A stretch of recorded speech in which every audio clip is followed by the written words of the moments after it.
सुप्रभात एवं जय हिंद बच्चों। मैं अभिषेक शुक्ला इजी एजुकेशन पर एग्जाम 2 चैनल से आज हम पढ़ेंगे कक्षा 10वीं की पाठ्यपुस्तक स्पर्श भाग 2 कोर्स भाग का पाठ्यक्रम पद्य का पाठ्यक्रम से हम पढ़ेंगे बिहारी के दोहे।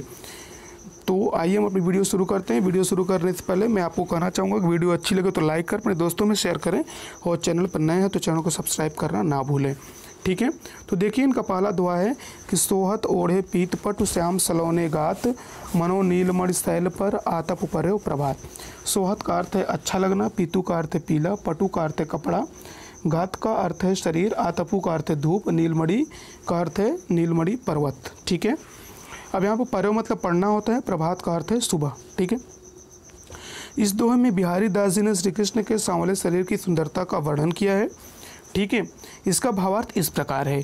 इसमें बिहारी दास जी कहते हैं कि श्री कृष्ण के सांवले शरीर पर पीला वस्त्र उसी प्रकार अच्छा लग रहा है जैसे नीलमणि पर्वत पर सुबह की धूप अच्छी लगती है। यहाँ पर पीला वस्त्र को धूप के समान बताया गया है और श्री कृष्ण के सांवले शरीर को नीलमणि पर्वत के समान बताया गया है। ठीक है, उसके बाद देखिए दूसरा दोहा है कह लाने एकत बसत अहि मयूर मृग बाघ जगत तपोवन सौक्यो दीरक दाग निदाग। यहाँ पे निदाग का अर्थ है ग्रीष्म ऋतु, दीरक दाग भयंकर गर्मी, तपोवन का अर्थ है ऐसा वन जहाँ तपस्वी रहते हैं, एकत का अर्थ है इकट्ठा, बसत का अर्थ है रहना। ठीक है, अहि का अर्थ है सांप और मयूर का अर्थ है मोर, मृग का अर्थ है हिरन। तो इस दोहे में बिहारी दास जी ग्रीष्म ऋतु की भयंकर गर्मी से व्याकुल जंगली जानवरों की दशा का वर्णन करते हैं। ठीक है, इसका भावार्थ इस प्रकार है। इस दोहे में बिहारी दास जी कहते हैं कि ग्रीष्म ऋतु की भयंकर गर्मी से व्याकुल जंगली जानवर एक साथ बैठे हैं, जैसे सांप और मोर एक साथ बैठे हैं जो कि आपस में शत्रु हैं, मृग और बाघ एक साथ बैठे हैं जो कि ये भी आपस में शत्रु हैं एक दूसरे के। ठीक है, जगत तपोवन शौकियो, इनको एक साथ बैठे देख करके कभी को ऐसा लगता है कि जैसे यह पूरा जंगल तपोवन बन गया है। ठीक है, जिस प्रकार से तपोवन में मनुष्य अपने सारे भेदभाव अपने द्वेष को भुला करके एक साथ रहते हैं, उसी तरीके से ऐसा लग रहा है कि जैसे ये सभी जो जानवर हैं ये अपने भेदभाव आपसी द्वेष आपसी शत्रुता को भुला करके एक साथ रह रहे हैं। ठीक है, उसके बाद अगला है देखिए बरतस लालच लाल की मुरली धरी लुकाय सौह करे भौहन हंसय दैन कहें नटी जाए। इसमें बतरस जो है वो बातचीत का आनंद है, लाल शब्द का प्रयोग श्री कृष्ण के लिए किया गया है, लुकाई का अर्थ है छिपाना, सौह का अर्थ है शपथ और भौहन का अर्थ है आईब्रो भौं।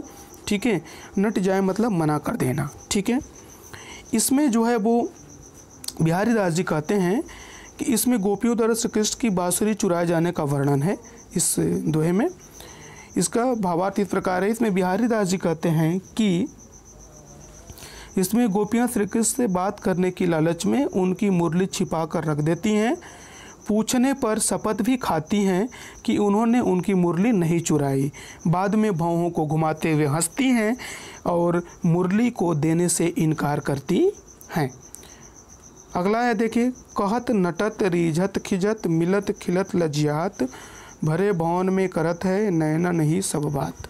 इसमें बिहारी दास ने उस समय का वर्णन किया है जब भरी भीड़ में भी नायक नायिका आँखों ही आँखों में अपनी बातें कर लेते हैं। ठीक है, देखिए इसकी जिसका जो भावार्थ हो इस प्रकार है।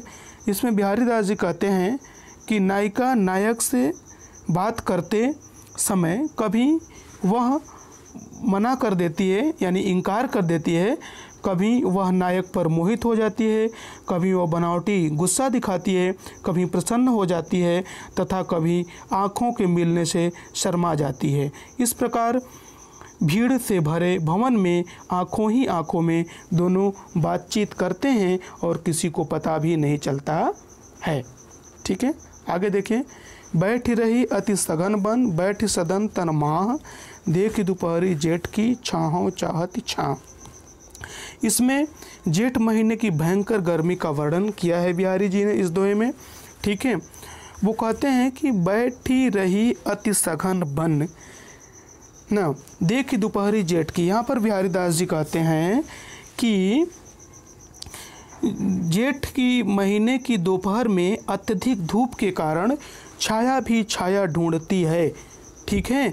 और छाया या तो घने जंगल में मिलती है या फिर किसी घर में सदन में मिलती है, ठीक है।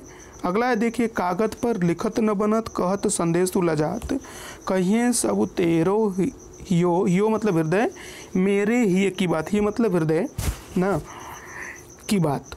अब इसमें देखिए बिहारी जी ने इसमें एक नायिका की वीरा दशा का वर्णन किया है, ठीक है। इसका भावार्थ इस प्रकार है, इसमें बिहारी दास जी कहते हैं कि नायिका अपनी विरह पीड़ा को कागज पर नहीं लिख पा रही, दूसरों से कहकर संदेश भिजवाने में उसको शर्म आती है, इसलिए वो नायक से कहती है कि तुम अपने हृदय से ही पूछ लो, क्योंकि वह मेरे हृदय की बात जानता है, ठीक है। उसके बाद देखिए अगला है, प्रकट भय द्विजराज कुल सुबस बसे ब्रज आय मेरे हरव कलेश सब केशव केशव राय। इसमें बिहारी दास जी कहते हैं कि हे श्री कृष्ण, आपने चंद्रमा के कुल में जन्म लिया और अपनी मर्जी से, अपनी इच्छा से आप ब्रज में जाकर के बस गए। मेरे हरो कलेश सब केशव केशव राय। यहाँ पे बिहारी दास जी कहते हैं कि हे श्री कृष्ण, मेरे पिता का नाम केशव राय है और आपका नाम भी केशव है, इसलिए आप मेरे सारे दुखों को दूर करें, ठीक है। उसके बाद अगला देखिए, जपमाला छापय तिलक सरय न एको काम मन काचय नाचय बिथा साचय राचय राम। समय सरय मतलब पूरा होना, एको मतलब एक, काम मतलब काम न, मन काचय मतलब कच्चा मन, ठीक है। वृथा मतलब व्यर्थ में, साचय मतलब सच्चा, ठीक है। राचय मतलब प्रसन्न होना, ठीक है। तो यहाँ पे वाह आडंबर जो दिखावा होता है उसका विरोध करते हुए बिहारी दास जी कहते हैं कि जप माला छापा तिलक, माला फेरने से और तिलक लगाने से, माला जपने से, तिलक लगाने से कोई काम पूरा नहीं होता, ठीक है। क्योंकि मन, यह जो मन है ना बहुत ही कच्चा है, यह व्यर्थ में मन कांचय नाचय वृथा, यह व्यर्थ में चारों तरफ नाचते रहता है। साचय राचय राम, हमें ईश्वर की प्राप्ति तभी होती है जब हम सच्चे मन से ईश्वर की आराधना करते हैं, भक्ति करते हैं, पूजा करते हैं, ठीक है। ये माला फेरने से, छापा तिलक लगाने से हमें ईश्वर की प्राप्ति नहीं होती, दिखावा करने से ईश्वर की प्राप्ति नहीं होती, बल्कि हमें ईश्वर की प्राप्ति तब होती है जब हम सच्चे मन से, सच्चे हृदय से ईश्वर की आराधना करते हैं, ईश्वर की पूजा करते हैं, तब ईश्वर प्रसन्न होते हैं और तब उनका दर्शन हमें मिलता है, ठीक है। तो आज के लिए इतना ही, मिलते हैं अगली वीडियो में। उम्मीद करता हूँ आपको समझ में होगा। वीडियो अच्छी लगी हो तो वीडियो को एक बार मैं और कह रहा हूँ कि आप वीडियो को लाइक कर दें, अपने दोस्तों में शेयर कर दें, और चैनल पर नए हैं तो चैनल को सब्सक्राइब कर लें, ठीक है। और अगर आपको वीडियो अच्छी लगी तो कमेंट करके ज़रूर बताएं, ठीक है। मिलते हैं अगली वीडियो में। जय हिंद, जय भारत।